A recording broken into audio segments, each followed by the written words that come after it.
Commissioner Wembley's running late. She's stuck in traffic on New York Street. Ray Cruz? Here. Okay. Scott Boris? Here. Dave Richard? Here. Mariana Hill? Here. Anthony Stanford? Here. Now, I'm not gonna make the same mistake that I made last meeting. I wanna welcome our new, board member Thank to you. the board. We appreciate you being here, and certainly looking forward to your input. Thank you. Thank you. I'm looking forward to working with all of you. Some approval of the minutes of the regular meeting for July 22nd, 2015. So moved. It's been moved. Second. Questions? All in favor? Aye. Opposed? Approval minute passes. Public comments, Sharon Ivey. Just so you know how this goes. Yeah, 3 minutes. But you're good. No, just want to let you know how we do your 3 minutes. Yeah. Well, I was just, came here to let you know, I'm running as a candidate for treasurer again at Maple Terrace for lieutenant council. Pat, right, is running for, candidate for, president of lieutenant council of Maple Terrace. And the question I have, if I run and I win, I wanna know is it okay if Mr. Stafford could come out, do training with me, go over everything with me, so everything will be done the right way. Last year, we tried to do it the best way we can, but we had a couple on there that messed it up. And we got some more new people that moved in the building that's running for it, 2 candidates for it, vice president and, secretary. And we just wanna let y'all know, if we get in there, it will be ran the right way with no problems. And we're trying to do this for the tenants of the building to prove to them we can improve. But they have to be willing to work with us to help us improve everything there. So I just wanna let you know I was running again. It's okay for you if you can train me. I think that's more of a question for Commissioner Stanford. He's free to make his own decision. So I just kind of want to say publicly on the record, I think it's, again, we encourage community involvement. We're very happy that you guys want to be involved in the community, and we encourage that. So, I mean, anything, if Commissioner Stanford has the time and is willing, that's between you and him.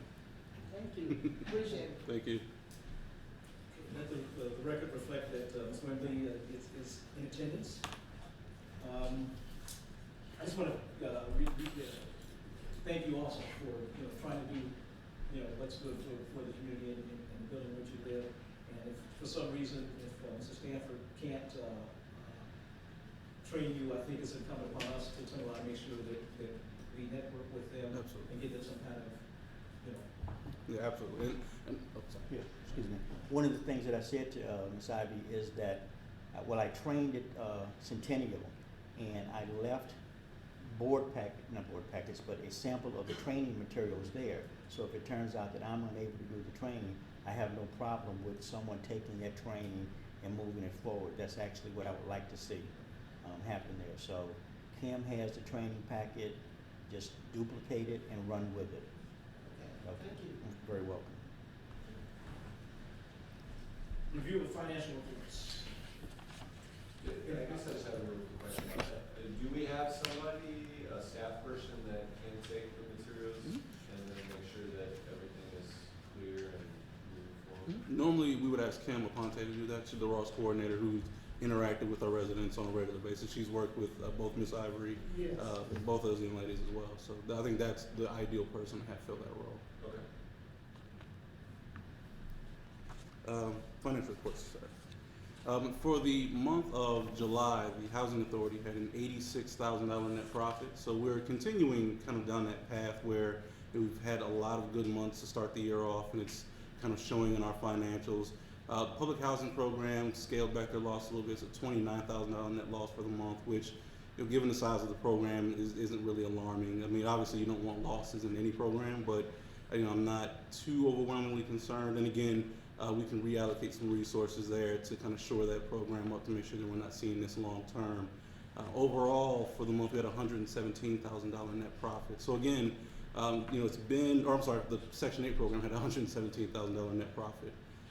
So again, you're seeing some of the changes that we discussed last year kind of working to our advantage here, where we're starting to have some significant profit. Some of the changes that we've made have turned out in good financial reporting for the month. So for the month of July, we've had a good month, and I think all of the months so far this year, really, we've had profits, which has been good for the agency.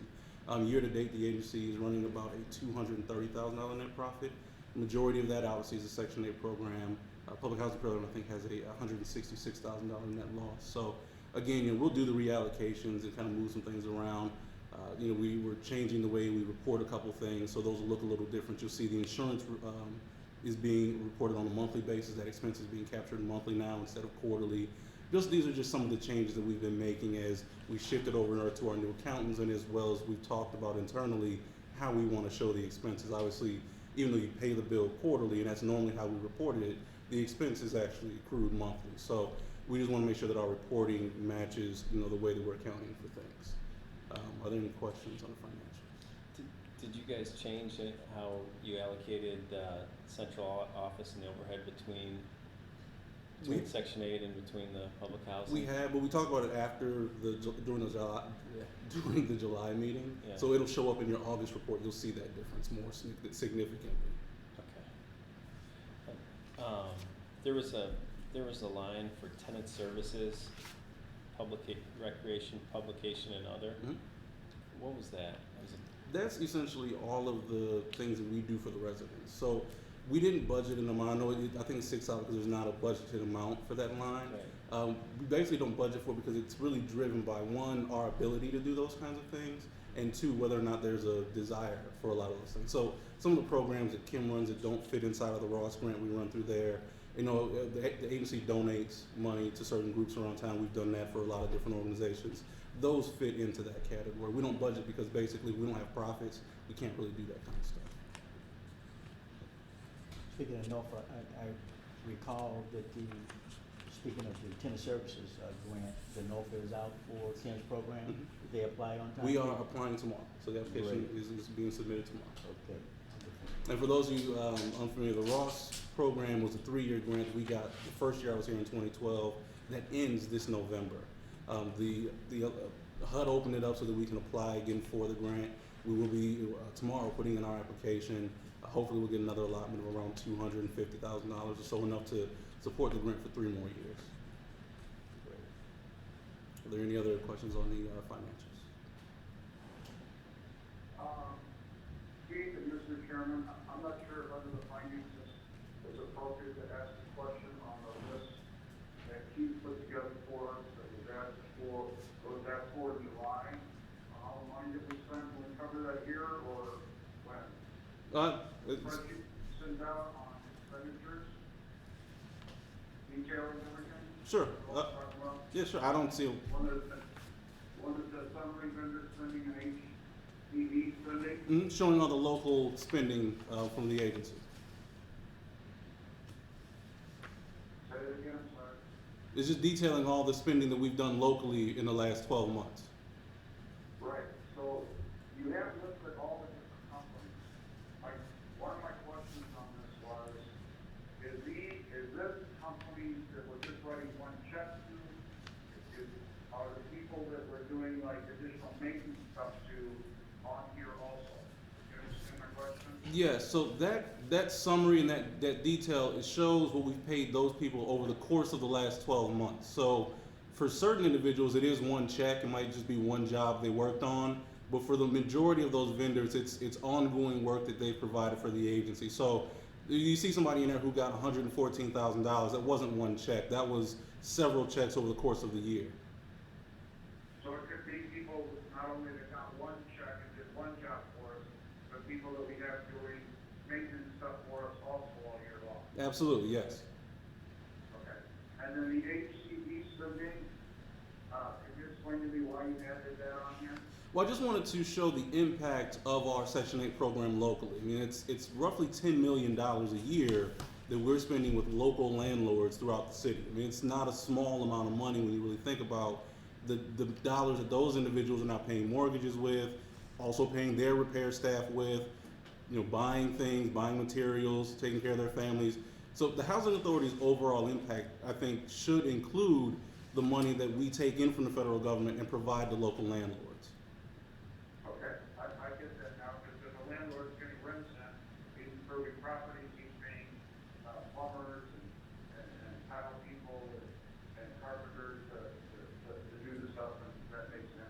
And most importantly, they're paying taxes. Sorry? Because most importantly, they're paying taxes locally as well. Right, and are you putting this anywhere? Because I mean, I think this is something that our organization should, publish up there so people know, hey, this is what we're doing here. We don't have it's not really publishing. I think Commissioner Richard actually was the one who brought it up at the last meeting, and that's really what prompted the gathering of the information. We will, now that you bring up the point, make it a point to kind of get this information out though. Yeah, I think you gotta publish it because if there's contractors out there that are looking to bid for jobs to make stuff more competitive for us, it makes a difference. And if there's additional landlords out there that have properties, it makes a difference too, so. We'll take care of that. Thank you. Any other questions on the financial reports? No other questions? We'll move on to review of departmental reports. So the Housing Authority, as as you all know, in July had our first annual scholarship gala. After I go through all this, we'll run the kind of recap video we had produced as a result. Again, we've heard so many good things about the event since we had it. So I think it was a big success for us in more than one way. I think one, it showed to the community that we have the ability to do some really big, really professional, really elegant events, but also I think just the scale of the event, it gives businesses who might want to donate a reason to reach out to the Housing Authority. They know that they're going to be prominent individuals there. They know we're going to reach out and do good things with the money that they give to us. So I think on just about every level, the event was a success. I have, and Rick will attest to, I've gotten beat up a few times because it wasn't local, and we'll work on that for next year. So we are trying to plan for something a little closer to home next year. But overall, I think the event was in pretty much every way a success. One of the things, Keith, that you shared with me that, and I didn't want to necessarily have you go into specifics, but I had asked if all the recipients were students that had come up through the public housing, and you said no, because some of the sponsors or donations, said they wanted it broader than that. And I guess without naming and talking about because I don't necessarily care who it was, but I just found that kind of odd as I thought about it, that, to me, in terms of advancing the mission and advancing kind of what we're trying to do, why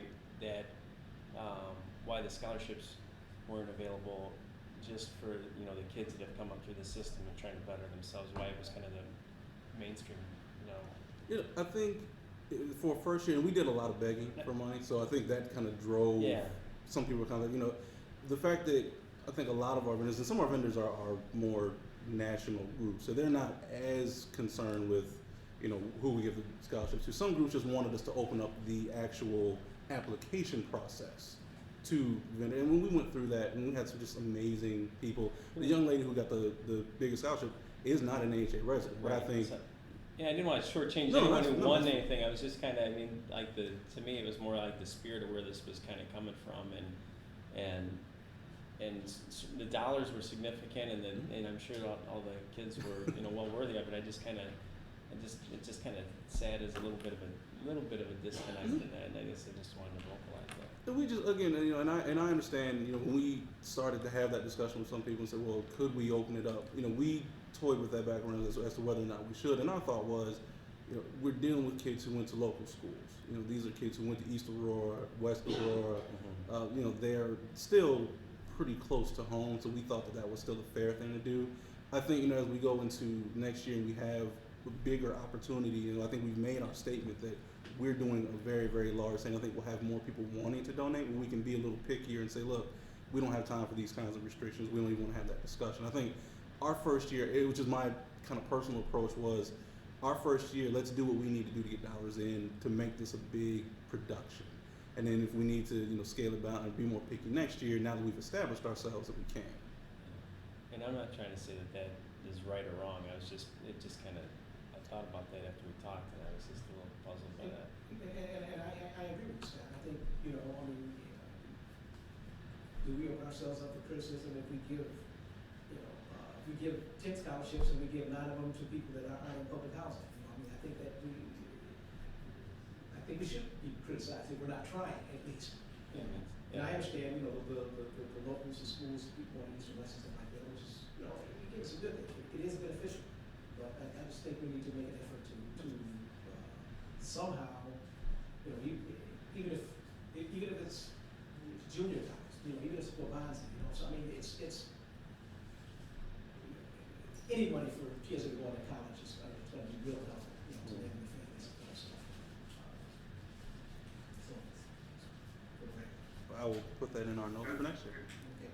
Can I interject a second here? Yep. The other thing that kind of concerned me on the allergies is I know that Northern Operations is a wonderful place. And I don't know how to say this, so I'm just going to kind of say it out loud. I like to spend my money in Aurora. I don't go to Naperville to spend my money because the business owners in Aurora kind of need it. So, again, you were already in the full mix of, you know, doing all this thing, and I couldn't attend. I didn't want to kind of stop what you were doing because it looks like it was successful, but I like to see the gala held in Aurora land as opposed to another community. This is my personal opinion. I will make sure that we take those opinions and put them to work next year.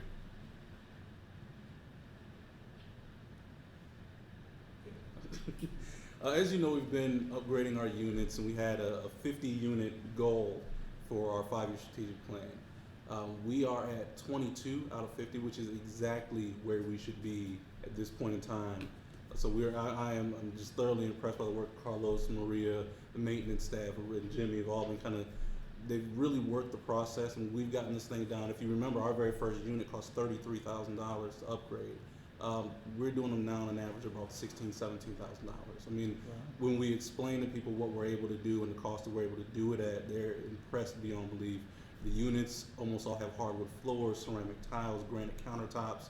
Our most recent unit on Edison is just a phenomenal unit. And every time I see one, I just keep saying, you know what, I should have just waited and just bought one of these units from the Housing Authority. But it's just, you know, it's a testament to both our staff, our contractors that work with us, and the fact that we've really taken something that no one else has been able to do and really made it work locally, work for ourselves. I had a conversation with the couple of individuals from the HUD field office a couple weeks ago.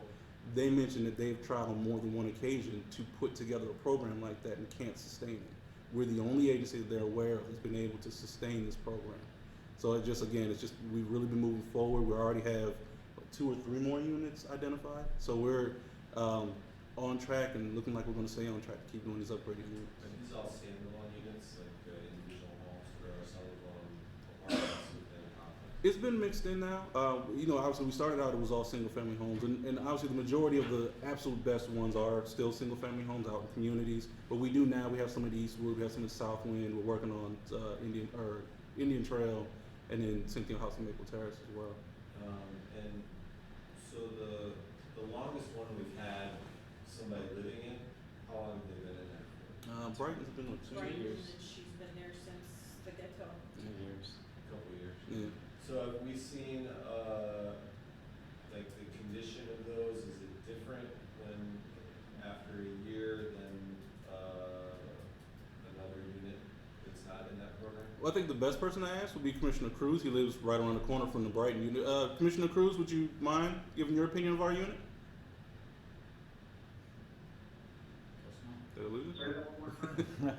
Well, I think I'm just looking overall more maybe from Jimmy's perspective, Sure. or the guys, like, just in total, the ones that we have, I'm just curious, like, is there a difference in the upkeep or the maintenance? Most definitely. You know, we've gone to a lot of these units and stuff, and I haven't been in every one, but the maintenance staff will report back, and it's like, wow, they're really keeping it up, they're really, you know, maintaining it real well, so it is, I think they're living up to the standards, so, there again, I think a lot has to do with whoever chose the resident and stuff, Yeah. that they knew that they would be able to. Ray, you probably didn't hear that, did you? I did not. Okay, Dave was asking about the units that we're making the improvements on, the tiered units, if the upkeep, I think, were the people basically in those units keeping their units up. And Jimmy turned around and said, yes, they were absolutely taking care of those units and stuff like that. So that's why, Keith, I had to ask you, because you live in that neighborhood, maybe you had driven by and seen the outside stuff, but They was a little bit more interested in, I'm sorry? On the unit that's on my block, should I mention the street name or not? Brighton? Yeah, we know the street. It's all us. It's all friends. Yeah, on Brighton Circle, the individuals who are renting that place, I have not met them, I have not talked to them, but I drive by their house every day on the way to and from work.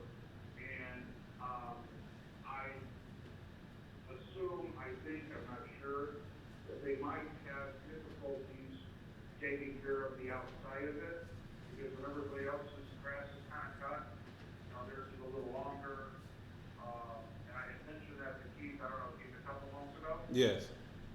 And I said, and I explained to him, I said, these are low income people anyway. They may not have a lawnmower, they may not have a trimmer. Do we have any process or any system in place to really kind of reach out to these guys in the system, in any way, shape, or form? Because again, you don't want all the other neighbors, getting mad at a person that's not cutting their lawn and not keeping, the appearance of the neighborhood up. And you can tell, who's not doing it on a consistent basis. Now, if I did not know that that was one of our houses, I couldn't do that. But, if people put stuff together, I don't think it really helps our cause if the outside of the place is not being maintained. So, there have been at least probably 5 times over the summer where the outside is really not being taken care of, at least in that house as well as it should be. Duly noted, I think, Yeah, absolutely. yes. So as you remember last board meeting, we had the presentations by our interns, and all of the presentations were really, really informative, really good. And one of the, I think one of the charges we got from the board was to start to look at some of these as real projects that we need to undertake. So the first one that we have undertaken, if you remember, the young lady presented the community resource guide. We are actually, we contracted with her for a small fee to further develop that guide. She just finished the guide a couple weeks ago. We are going to now provide that in all of our new move-in packets. So we do about 100 move-ins a year. Every new resident is going to get a copy of this community resource guide with all the information, all the free resources, all the low-income resources around the region. We're also going to post that on our website, and we're going to publish it. It's not going to be like a folded, stapled piece of paper. It's actually going to be a published, covered, book-style presentation. Again, one of the things, and we'll talk a little bit more about this next month, one of the things we're trying to do is kind of revamp our move-in packets so that what we're giving people looks more professional, feels more professional. It's not that the information is really that different. I mean, the information is generally the same. We just want to present it in a way that just kind of mirrors the private market a little more. So you'll see next month we'll actually put together a whole new move-in packet for you guys so you can see and kind of get your hands on exactly what we're trying to do. But just so you know, we have started working with those presentations and started to implement some of what was in those into our plans here as well. A question, for the tiered housing residents, is there specific criteria that they have to meet? Do they have to do things different than individuals who are living in low-income public housing, fixed buildings? So it's generated mainly by income. I'm not gonna say that's the only process by which you can get there, but the primary driver of eligibility is income. So the average income agency-wide, or average rent agency-wide, is about $150 a month. Okay. Average rent in our tiered units is $560 a month. So these are people who have been working, have a history of working. We don't generally take people right off the waiting list and put them in these units. These are residents that we are familiar with. They have a history of working, have a history of being good residents. There's been little, if any, problems with these residents over time. So the goal was to provide a incentive for people to want to go have, be stable, be good residents, pay a higher rent, go get employment, and then there'd be something in it for them. Historically and at other agencies, if you and I both live next door to each other, neither one of us has a job, you decide to get up and go get a job, your rent's going to go up from $0 to say $300 or whatever. In return, though, you get the same unit I get. So after a while, you look at that and say, well, why am I going to work? our thought was if we created units that were nicer, that people who did go to work could become eligible for, there's an incentive. You get a job, you start paying more rent, we move you out to a nicer unit. All of a sudden I see it and say, hey, I want a nicer unit too. Right. So I go get a job and follow in that path. So there is criteria. We've kind of worked. It's not all rent based. I mean, residents who have gotten into job training programs, residents who have, even some residents who were just kind of good stabilizers in our communities have been made eligible for these units. Our biggest issue in the beginning was just the quantity, the supply of the units. We didn't have any. Now that we've got kind of this process down, we're really churning 2 out a month almost. So we're really, I think now we're at a point where we'll be able to kind of sustain the program and keep people interested in moving into it. So, and I'm sure that you have done this. So we thinking, Keith, about home ownership opportunities Absolutely. for them? Okay, yeah, so that's fantastic. The next step, and we have one of our grant writing staff is working on getting us approved to do the home ownership voucher. So it's a Section 8 program where you can transition a portion of your public or your Section 8 vouchers into home ownership. And we've discussed this a little bit here before, but that is something else that we're planning as a kind of the next step to this program. Thank you. Can you bring in some pictures, not everyone, but just so we can get an idea of what I know we saw some pictures in the first one. Sure. But, just kind of update us. Absolutely. In a couple meetings, and see what these places are looking like. Absolutely. I will tell you, just, you guys can be They're mad at. responsible for cutting them along, right? They are. I think to Commissioner Cruz's point, I think it's a bit of a culture shock for people up front. So it is something I think we need to maybe ease people into a little bit, give them some assistance over that first year, just so that, one, we're not just saying, okay, here's a house, now it's all on you. Even me, I mean, I'm a homeowner and I've been a homeowner for a while. I get a little lazy sometimes. Sometimes it just takes some pushing, and so we probably do need to work with people a little more and give them that time for them to get used to all their responsibilities. And just so you know, when you get the pictures, Carlos keeps making people cry when he goes in these units. Every time he comes back, he tells me, she moved in and she started crying when she saw the lip. So if anybody starts crying, it's Carlos's fault. The only other thing that I have, we are going to start, in the last year and a half, 2 years, we've really focused on improving the image of the agency. So we've been working a lot. We developed this office, we changed the logo. We've really taken a lot of steps forward as far as our professionalism and how the agency presents itself to the community. Now, as we move into kind of the second phase of our improvements, we're going to start making improvements for our residents. The next phase really is resident-based improvements. So we're starting the process by looking at all the community centers and upgrading all of those community centers so they're just as nice as the office, the kitchen here. We want our residents to have the same kind of nice.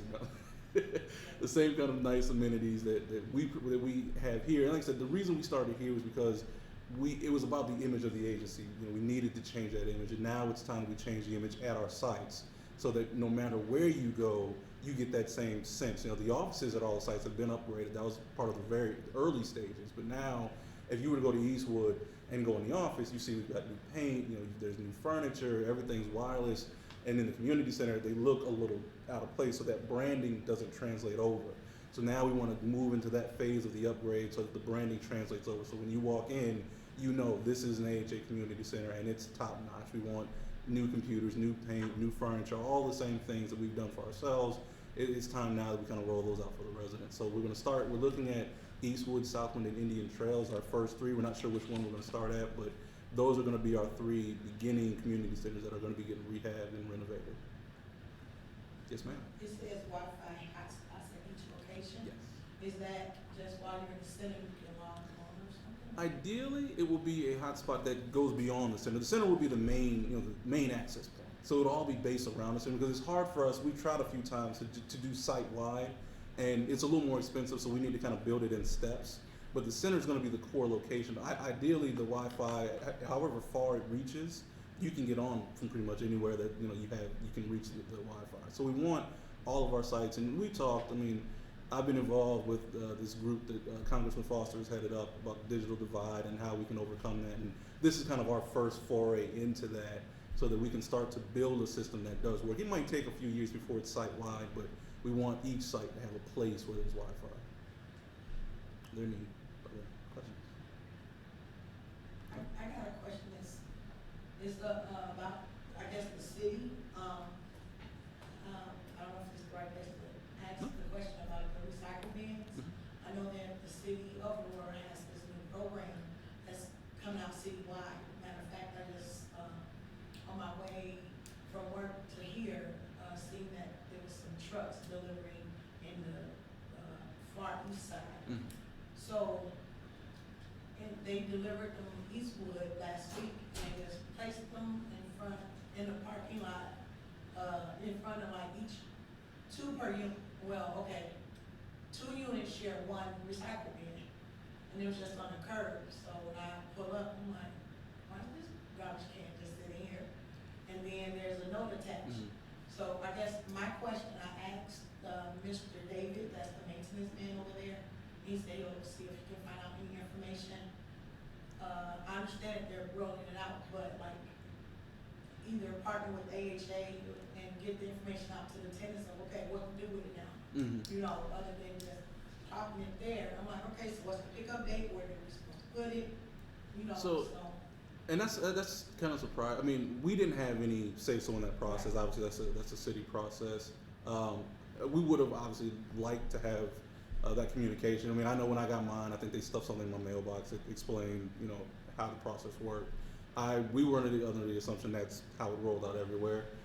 So if there are questions, it might be easier for one person from the agency to reach out to the city and get the documentation and pass it out to everybody, and we can try and do that for you guys if you like. because it was a little piece of paper in there, which of course you read it and it explains things, but how the Northeast Drive is set up is what is confusing. It's Okay. like, how's a truck gonna come in and pick up, because it explains how the truck, you have to have a certain way, so that truck can grab it and Yeah. do that, but in Northeast Drive. Because it's how the just a parking circle, lot, right? It's like, okay, this is a parking lot where cars are, even if we put it where they first put it, they can't reach it, Yeah.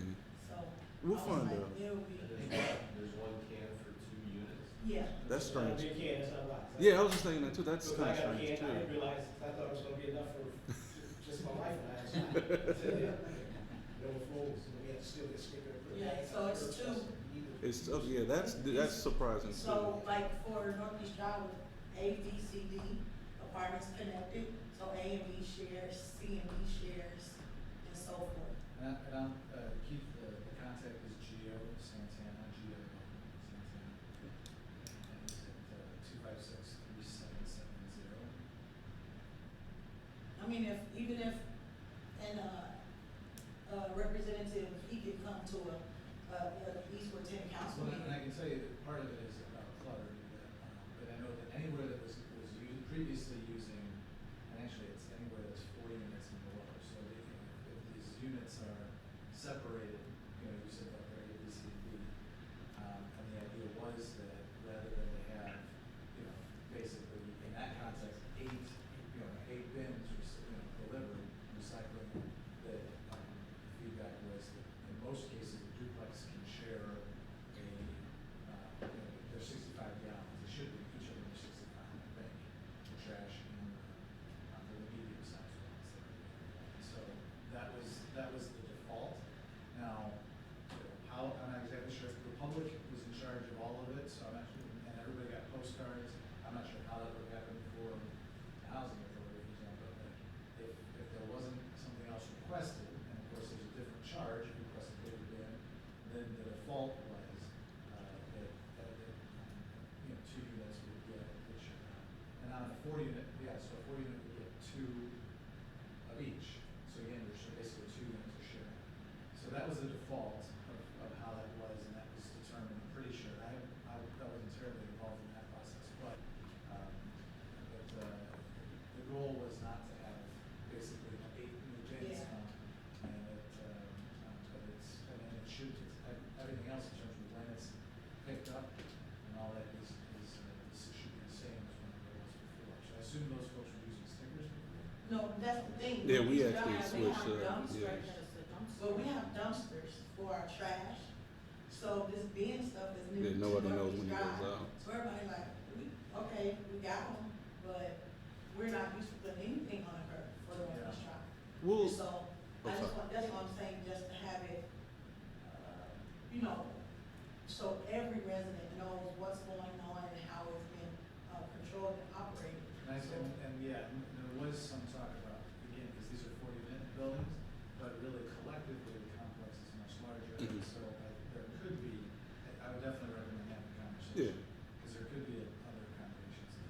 was gonna say, even, I mean, I don't know how feasible or, you know, if tenants will follow, you know, if it was a recycled dumpster versus those little ones. Cause the other thing is cosmetic. Now these are dumpsters outside that it used to, you know, Yeah. like the other people, they can pull it to the back of their house. Yeah. And when they have a driveway, whatever, and bring it to the curb. But here, we don't have You don't have anywhere that, right. to put it, and now, I understand we have sheds, but if I'm sharing, I can't put it in my shed.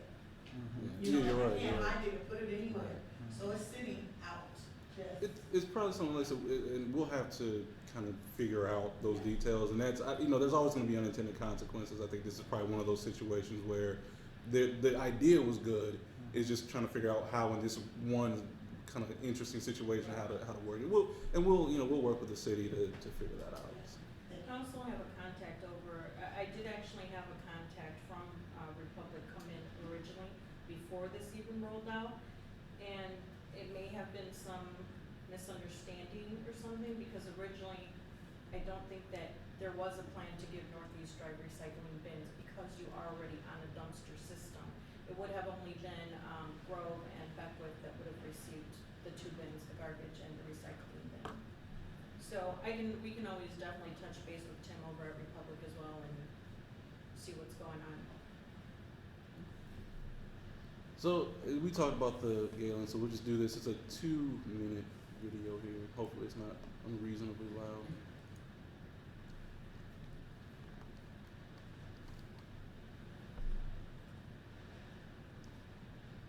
Or unreasonably quiet.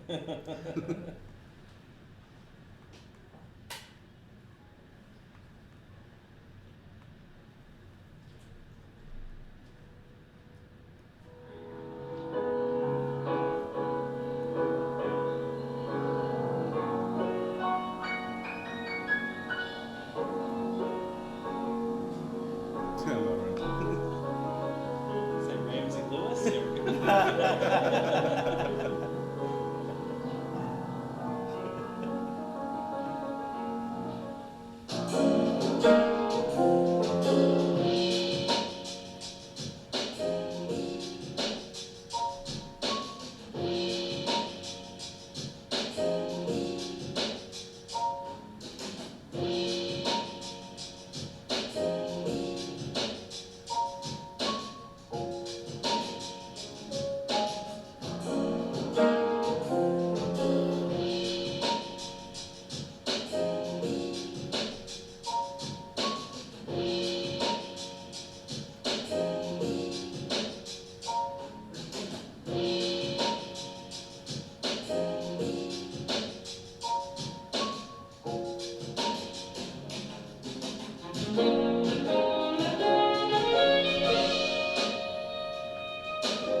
So next year, as we're trying to raise money, we'll use that video as part of our kind of advertising and marketing package so that we can hopefully get more money. So, oh no, we don't want that.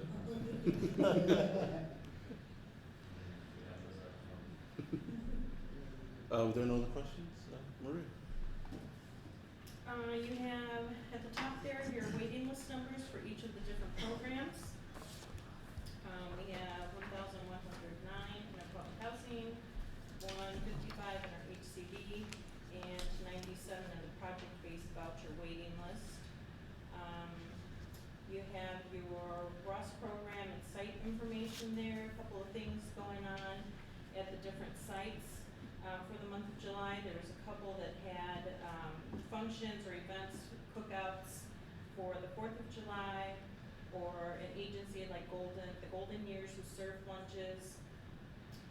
There was a food truck. A couple of the sites, Southland and Eastwood, had their National Night Out event just recently. And then, at our family sites, also at Southland and Eastwood, we had a representative, Ms. Peggy Hicks, actually do some screening for preschool enrollments. And that's it on my end, unless you have any questions. No questions? Carry on. So, For the Section 8 program for the month of July, the staff worked on 144 recertifications that were effective August and September.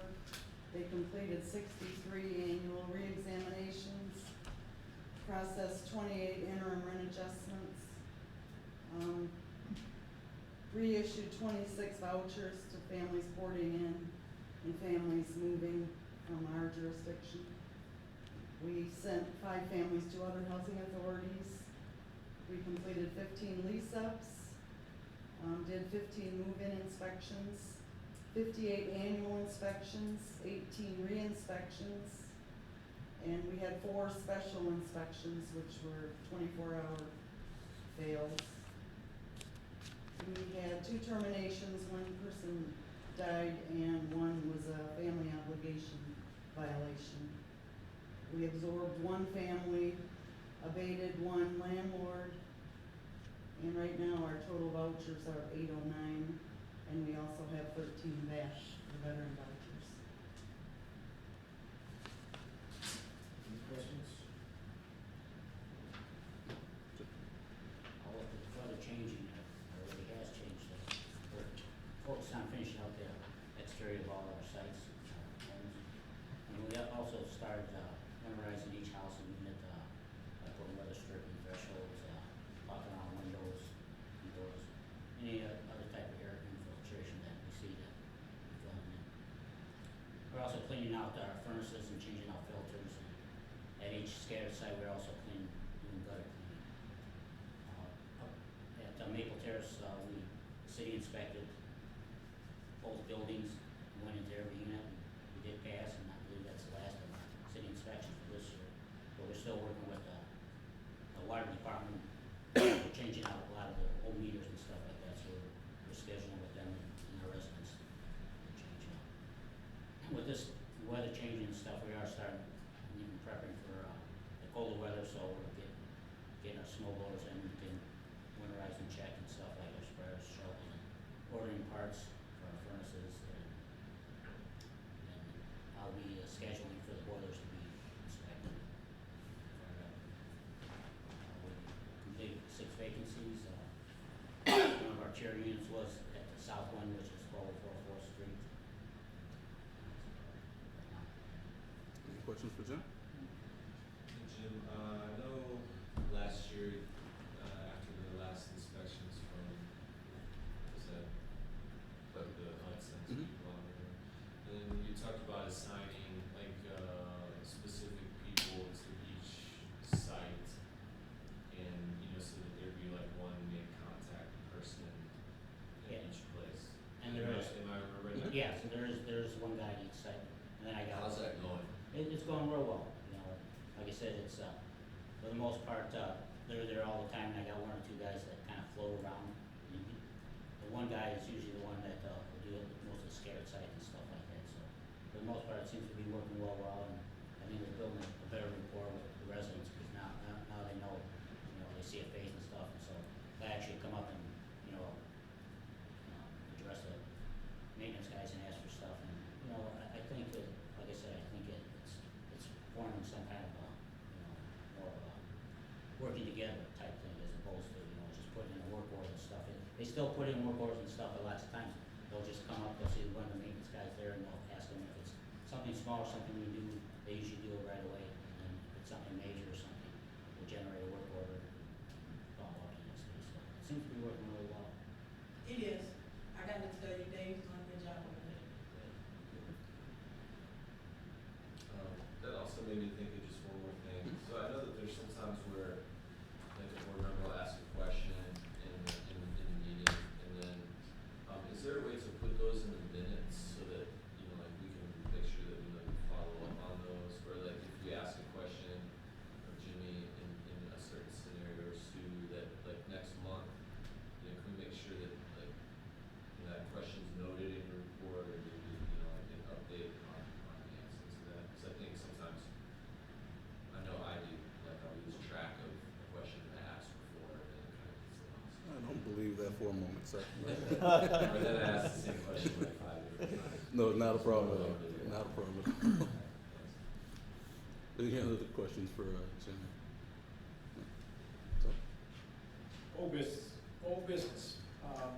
Before we go on with election of officers, I just want to mention, I think it was last meeting, we reported, I reported, and Keith did, that we were, the HUD came in and had done an inspection. They were supposed to be back in 30 days, well, I just want to let you know in this meeting that haven't heard anything from them yet. So, just. HUD? yeah, all right, surprise. Yeah. Shot. Okay, so let's move on to, election of officers. I'll open it up to how anyone wishes to carry out with this. Before we get started, Bill, I wanted to ask Keith, you a question. Do we have bylaws that govern the elections of officers? Well, the bylaws basically are pretty open-ended. There needs to be certain positions. It doesn't really lay out how we go about Procedure. obtaining. So we've always taken the approach of just, we allow the board openly to nominate in the meeting, and then we have votes on those nominations. If the board at some point in time wants to address how the bylaws, you know, address an election, we can. I just, for the timing, we've always followed the nomination and election process. Where are those bylaws? I keep a copy of them, so. Okay. But I can send them out to everybody, especially you guys will need a copy. That'd be great. Okay. I think we need to elect, of course, all the officers at this time. What's that? And I can't remember what the terms are. 2 year? 1 year. 1 year. 1 year. 1 year. Yeah, I nominated Bill Paul for chair. I second that. We were first in this, I'll take the, if you don't mind. Can I get that motion again, please? Bill Powell for chairman. I know you're against that, Ray. Wait, Well, I didn't hear what you guys were talking about, but I When we take a vote, you say no. we have a motion and a second for for Bill Powell for chairman of the Aurora Housing Authority Board. Are there any questions or comments before? we Did go? you hear that, Ray? yeah, you're the man. Are there any questions or comments? Any other nominations? Are there any other nominations? All in favor of Commissioner Richards' nomination? Aye. Aye. All opposed? Now, and I do have a comment, Bill. Yes. One of the things, and I'm coming here from the library board, one of the things that we struggled with for several years at the library board was to have terms that didn't exceed we actually 2 years. 2-year terms for the executive officers, being the president, the vice president, and the secretary. And the reason that became very important was because the same people were sitting in those positions. And it wasn't so much that they were not doing a good job, but it was like you were putting that weight on them for a period of time that maybe some of them actually wanted to pull out. And then to be fair, other people may have fresh ideas or want to take one of the executive positions. So I'm just putting that out as food for thought. Is that something we want to do? To rotate every 2 years and that no person serve in the same executive position for more than 2 years? I sit on Civil Service Commission, we do the same thing, we do it for every year. Every year, For okay, every year. okay. In civil service, you can't be commissioner 2 consecutive years. There you go. You can be the third year if that's the case, but. Yes. And I'll be honest with you, I'm personally right now, bad as a year, because a lot of things going on in my life. Mhm. I take a role, I Right. carry that role There you go. through, and Yeah. I have a lot on my plate right now, and I will accept, the year where it's not. Gladly, huh? With some reservations, you know, there's a possibility I won't be here next year, so. So here's the thing, so in the way it worked, and I don't wanna beat a dead horse, but the way that it worked was that, okay, so Bill is president this year and he's president for a year, that doesn't mean he can't be vice president for a year, or secretary for a year. Exactly. But as I understand it here, you only have president and secretary? Is it- No, Vice- it's chair, we have a vice chair. vice You have a chair. vice chair? Yes. Okay, all right. Yeah, that's, Okay. that's next. Okay. Yes, Yeah. ma'am. I like, I think kind of the spirit of that in terms of a freshness in the rotation, and Mhm. I think the other part of it is we had five people on this board for a year, so I wouldn't wanna limit us where all of a sudden, you know, we had someone who wanted to do it and we had to switch because, Well, but Like- see, here's, and I get that, and that's very important, but the sweet part about the situation that I'm talking about is that if a person doesn't want to serve or wants to continue serving, and there's something, say, very vital that's going on, important, Yes. there is language in the bylaws that says we don't have to shift at this point. We don't have to move. When we were building the library, that became one of the major things. Why change horses right now when we have a president who's carried us this far? So we can Yeah. build that language into the bylaws. Yeah, and I see both points. I think that for the way that we've worked since I've been here, I thought it's been good. And I think that we're open enough, like if I nominated Bill and he said, I don't want to do it another year, Mhm, then, you know, we need to feel, comfortable enough to be able to say that. Right. And not, but also Champ, I think, did it for a number of years, and that was fine also because he wanted to and he did a good job in that role. So, you know, to limit it, you know, I'm not sure I'd wanna change a bylaw to limit or to force a rotation. You know, if we have somebody that's doing a good job, that we all feel like should still be in the chair, you know, to have to change. Okay, so we can, I mean, so, all I get that too. So Yeah. what we could do is to address that in the bylaws and, you know, say something like that. If the president is serving and there are no nominations from the floor to change that leadership position, then continue to serve. But at least to have the language in there to say, if Bill or sitting president, vice chair or secretary doesn't want to serve that role anymore, then what's the mechanism by which you move that person and give them what they need? yeah. Maybe, So- maybe what we can do, Keith, is circulate the bylaws and then at the next meeting we can Yeah, if I talk had the about it. bylaws, I wouldn't be doing all this talking about I already said that. Right, then I'd really feel stupid, okay? So the year will start today. Yes, yes. So I will get everybody the bylaws, and I'll also, give, and Pete has a copy, so, any questions you have, you know, about the bylaws, I'll get those kind of sent over to Pete and kind of be the intermediary for any questions you guys have. All right, so, Vice Chair. Get real quiet real quick. What happened? See? I'd love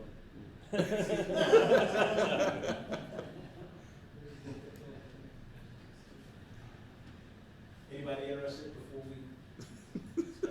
we start recruiting. Yeah. I'm good. Well, I'm not a bashful guy, but I just got here, so I'm nominating Ms. Boris. Second. We have a motion and a second, any comments? Like Any it. other nominations for vice chair? Nominations closed. Wow, that was easy. Alright. Nominations up for, High skills. South Force as vice chair. Any questions? All in favor? Aye. Opposed? Motion passes. We need one for secretary, and I will say, and Commissioner, when you were secretary in the past, the secretary, I mean, there's video recording of the meetings, so it's not like you're taking minutes, or just so everybody knows, like you're not sitting down writing things all meeting long. We have the video recording, we post that.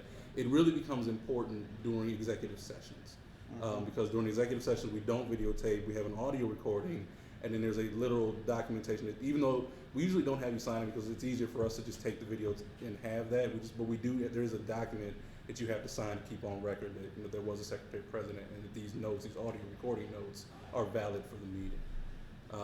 So now stop talking. I'd like to nominate Melanie for secretary. Second. Any other nominations for secretary? If not, I close nominations. Everybody in agreement with Melanie as secretary? Aye. Those opposed? None? Motion carries.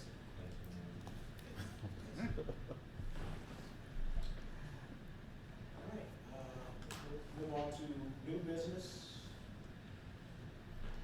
I would like to say, oh, sorry. No, go ahead. The only notice is next month we come on. It's just kind of the time of year where we start doing year in review kind of stuff. So next board meeting will be a slightly different setup, just because we'll be recapping some of the stuff that we've done this past year, looking forward to the next year to just know that information. Just look on your face. I know. So just know we have that information. It'll come out between now and then. It might not all come out with the board packet. We might, depending on how cumbersome some of that is. I don't know if you want a board packet. There is, I think, a need for a couple resolutions around that time as well. So I'm just letting you know, you'll have your board packet, which is already going to be 30, 40 pages, and then you're also going to get some year in review and some forward-looking documents as well. Also, as a reminder, I want to remind everybody, it's that time of year again when we have to do an evaluation for Keith. So, Keith, I think what I would like to ask of you is if you could sometime during the next month give us an idea of things that have occurred, the successes, whatever, for the last year. I would like to continue with how we did it last year. I think the forms and stuff are out there, so I think we need, and you two are gonna be at a disadvantage because you're just not coming out, so I think, if you want to give us some input, I don't know if you've ever interacted with Keith during this last year or something like that, on housing business or whatever, if you want to give us some input, that's great. And I don't think we can hold you to, the lengthy discussions or writings that we have or the thoughts that we put together on how Keith has done in the last year, but I would like to ask Dave if he might, since he did it last year, look into the forms and everything like that. Absolutely. I think we have to, in the next month before next meeting, put some things together in our minds or down on paper or something like that, because if I'm not mistaken, I think it's actually due at the end of September, but I think last year we did it in October. So, I'd like to get that done. I don't want to put on that. Yeah, I'll look into that, and if everybody's good with that, I'll look into it and then send the forms out that we have for this year, and then you guys, I'll put a date on there that we want those back, and then we'll get it sort of sit down and keep it. So this is an assessment that is based on factors that related to Yes. these performance? Yeah, we hired it out last year to have somebody kind of put something together for Got it. us. Okay. So hopefully that's usable again, and then we, love to hear your input on it, but, yeah, that's So the process is, you're gonna do a summary? Yeah, he can do a summary for us and get that to us, and he's got our emails and stuff, he can get that out to us. And then basically we're gonna do the same as we did last year, when he sends us the form, we'll have the format, and then we can just basically, write. Well, individually do it first, Yeah, and then. do it individually first, then we'll compile it, and then we'll have a final, product that we'll turn around and. And then we'll assign you two to go to the Typically is. Hammer Key. You or I, or, Dave, the three of us, or the two of us, and sit down and present it to them, stuff like that, and see if they have some questions and go from there. I don't know if there's a specific form that Keith filled out last year, I don't know if you remember. There was, and I just created a document, and I'll create a document in the exact same format as I did last year, but there wasn't like a form that I filled out. Okay. So I was just gonna say, I'll check into that if you want it, because I don't want you to do something that you have to duplicate, but. I mean, as long as you guys are fine with it, I mean, it's really Yeah, up to that's you fine. here. I just couldn't remember if there was a specific form to fill out. I mean, you know, basically, I mean, we have a 5-year plan, what we've accomplished, you know, and how we're doing, and of course, we've observed it for last year, and, you know, our thoughts, you know, on improvements, and, you know, where we can improve and stuff like that, so. Any other questions? Does this all have to be done before his hire date of October first? Typically, we would like to, I mean, last year, I think it was middle October, we turned around and gave it to him, and I don't think he's gonna be upset, I don't think he's gonna be No. upset if we turn around and give it. Take your time. Typically, I think we'd like to get it done by September 30th, you know, so, but it'll run a little bit over into October. I went in the middle of October, I'd like to have it done, completed, but we can sit down and, because, you know, this again, affects, you know, his salary and everything else. And this is usually done every year, and this is the same thing that's given out to the employees as well, or no? Yeah, last year we did send the evaluation form out to some key employees. Because I was wondering, is this per year, or is it per when his contract is ended? Isn't, well, the contract says that the assessment's done annually. Okay.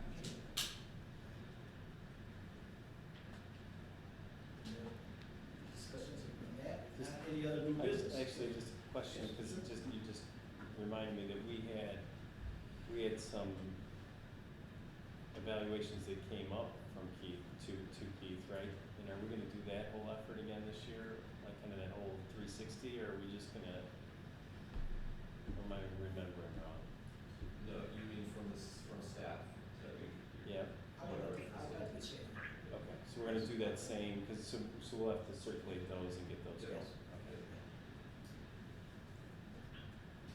Any other questions on the evaluations? Any other new business? Any need to go to closed session? If not, I would entertain a motion that the meeting be adjourned. Second. Mr. Chairman, Yes. what date is the meeting next month? Oh, The there's the 20 question. Oh, that's right, it's 5 Wednesdays next month, isn't it? I believe it's the 24th. Yeah, 30th is the last. It is the 23rd. So we will. 23rd? Yes, sir. Okay, I'm on with the line. Okay. That does Better in prompt, Pittsburgh. Yeah. before you adjourn, Yes. you know, that does prompt a question, Keith, and I asked you, and you got it to be